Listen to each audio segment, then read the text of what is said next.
हमरे ललन की तीन ही सखियाँ, राधा रुक्मन्हा, राधा रुक्मन और सत्यभामा, कहूँ खेलन न कर गए हमारे ललना।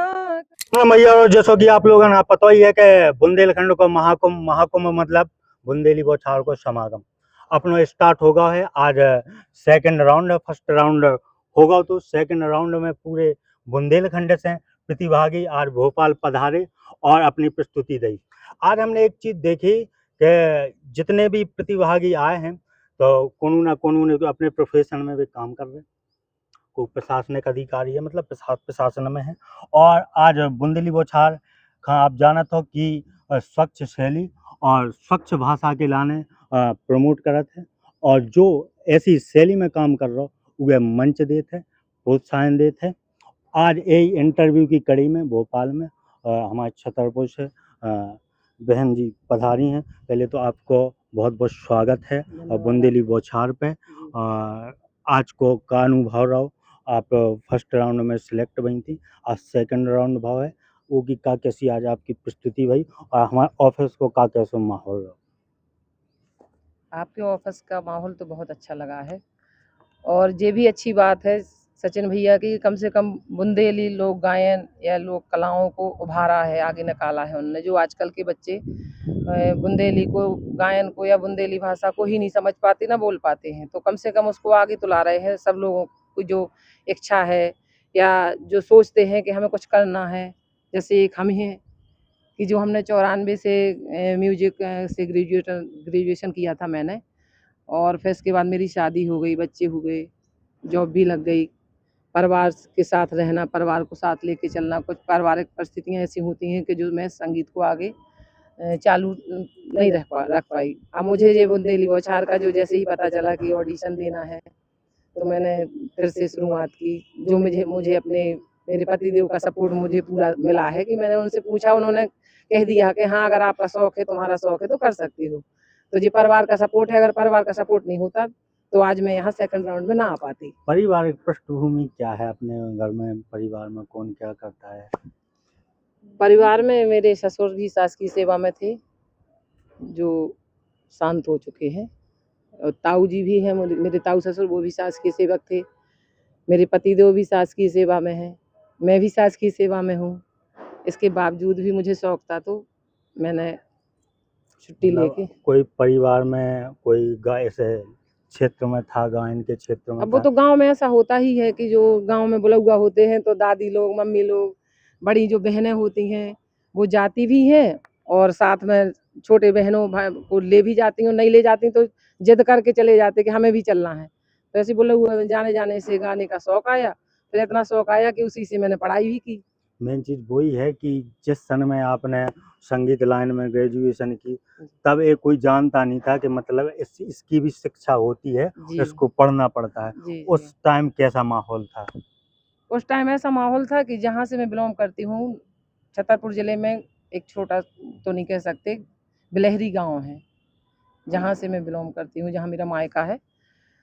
तो मुझे शौक था कि मैं संगीत से ही करना है ग्रेजुएशन। तो वहाँ कॉलेज है छतरपुर गाँव में, बाबू डिग्री कॉलेज, वहाँ संगीत नहीं था। तो मायके में भी मेरे भाइयों का, पिताजी का सपोर्ट रहा कि छतरपुर गर्ल्स कॉलेज में संगीत था, तो वो वहाँ से नौगाँव बिलहरी से और छतरपुर लेके आते थे मुझे। तो मैंने गर्ल्स छतरपुर कॉलेज से संगीत से ग्रेजुएशन किया। तो जी मायके का सपोर्ट रहा। उस टाइम पे कोई मंच वगैरह किए? नहीं मंच नहीं किया। फिर कहीं ऐसा कोई मंच मिला हो जहाँ पे? वो तो स्कूल ही में जो कार्यक्रम होते थे, तो सर लोग, मेरे एक यादव सर थे, तो उनको ये पता था कि ये गाती हैं, इनका गला अच्छा है, तो वो बार-बार मुझे पार्टिसिपेट करवा देते थे। अगर मैं मना भी कर दूँ कि मुझे नहीं सर, तो भी वो बुलाएँगे, नहीं तुम्हें तो करना ही है। तो ये स्कूल की मंच 15 अगस्त, 26 जनवरी को, या ये उत्सव होते थे वहाँ स्कूलों में, वही मंच रहा है। फिर बस फर्स्ट ईयर मैंने की थी और मेरी शादी हो गई थी, तो सेकंड ईयर से मुझे पूरा सपोर्ट मेरे पतिदेव का मिला है, जो मैंने सेकंड ईयर की, फिर ग्रेजुएशन किया, फिर मैंने पोस्ट ग्रेजुएशन भी किया, डीएड भी किया। जॉब के लगते-लगते, मतलब जॉब भी चलती रही और पढ़ाई भी चलती रही। जब आप बुंदेली बौछार के बुंदेली आइडियल में फर्स्ट राउंड में सिलेक्शन हुआ तब कैसा लगा, क्या अनुभव? बहुत अच्छा लगा। मुझे लग रहा था कि जब मैंने कहा कि मुझे ऑडिशन देना है तो मुझसे यही बोला गया कि अब इतना 30 वर्ष का छूटा हुआ काम है, क्या कर लो, गा लोगी क्या? मैंने कहा प्रयास करेंगे, देखते हैं। तो मैंने फर्स्ट राउंड दिया, भेजा ऑडिशन जब, और सेकंड राउंड का जब मेरे पास कॉल आया तो मैंने बताया, तो बोली चलो अच्छा तो हुआ, कम से कम तुमने कहा, मैंने आपका सपोर्ट किया, तो सेकंड राउंड के लिए पहुंची हो आप। अब तो आगे भाई देखते हैं। तो भैया हम आप लोगन हाँ बता दें कि बुंदेली बौछार को जो एक ऐसा मंच है जहाँ पे अपन स्वच्छ बुंदेली परंपरा का आगे बढ़ाऊ थे और ऐसी भाषा का आगे बढ़ाऊ थे जहाँ पे अभद्रता और भूहरता ना हो गए। आज के उदाहरण आपको देखने मिल सकत आवे वाले वीडियो में आप देखो जो पूरे इंटरव्यू वो एक अंतर आपको समझ में आ जाए कि 70% लोग ऐसे आए हैं जो कोनो न कोनो पद पे हैं, लेकिन वे कारण उनको एक ही है कि बुंदेली भाषा को एक अच्छो मंच है। ऊ की वजह से आज ये सब जरूरी नहीं है कि हार होए या जीत होए, ये सफर के दो पहलू हैं, कोई हारत है कोई जीतत है। लेकिन 2095 में आपने ग्रेजुएशन करी संगीत को, 2025 तक आपको गैप रहो, जी बीच में कोनो ऐसो मंच नहीं मिलो कि आप नहीं, मंच लिया लेने का सोचा नहीं है। सोचा नहीं है। एक मतलब इस गैप के बाद आप बुंदेली बौछार का मंच मिला तो कैसा है? अच्छा अनुभव कर रहे हैं। आपने सबसे अच्छी बात तो ये है कि सचिन भैया ने कोई एज लिमिट नहीं रखी उसमें। अगर शायद एज लिमिट होती तो मैं यहाँ ना आ पाती। एज उम्र की लिमिट ना होने के कारण ही मैं आज यहाँ खड़ी हूँ। अपनी बुंदेलखंड में 200 प्लस विधाएं होती हैं। आप कौन ऐसी गाओ थो जो ने आपने तो सुनाई हो क्या फर्स्ट राउंड में हुए गाओ अपनी 2 लाइनें? हाँ, फर्स्ट राउंड वाला जो मैंने गाया उसको हाँ सुना? हाँ बिल्कुल बिल्कुल। सोहरा है वो, जी जी।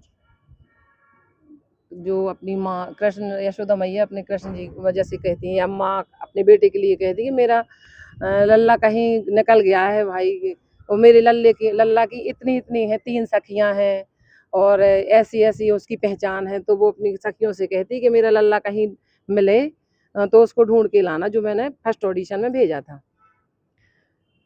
कहूँ खेलन न कर गए हमारे ललना, कहूँ खेलन न कर गए हमारे ललना, कहूँ खेलन न कर गए हमरे ललन की 3 ही सखियाँ, हमरे ललन की, हाँ हमारे ललन की, हमरे ललन की 3 ही सखियाँ। राधा रुक्मन, हाँ राधा रुक्मन और सत्यभामा, कहूँ खेलन न कर गए हमारे ललना, कहूँ खेलन न कर गए हमारे ललना, कहूँ खेलन न कर गए हमरे ललन की 3 खिलौना, हमरे ललन के, हाँ हमारे ललन के, हमरे ललन के 3 खिलौना। चकरी भोरा, हाँ चकरी भोरा और चटकोना, कहूँ खेलन न कर गए हमारे ललना, कहूँ खेलन न कर गए हमारे ललना, कहूँ खेलन न कर गए हमरे ललन के 3 है भोजन, हमरे ललन के, हाँ हमरे ललन के, हमरे ललन के 3 है भोजन।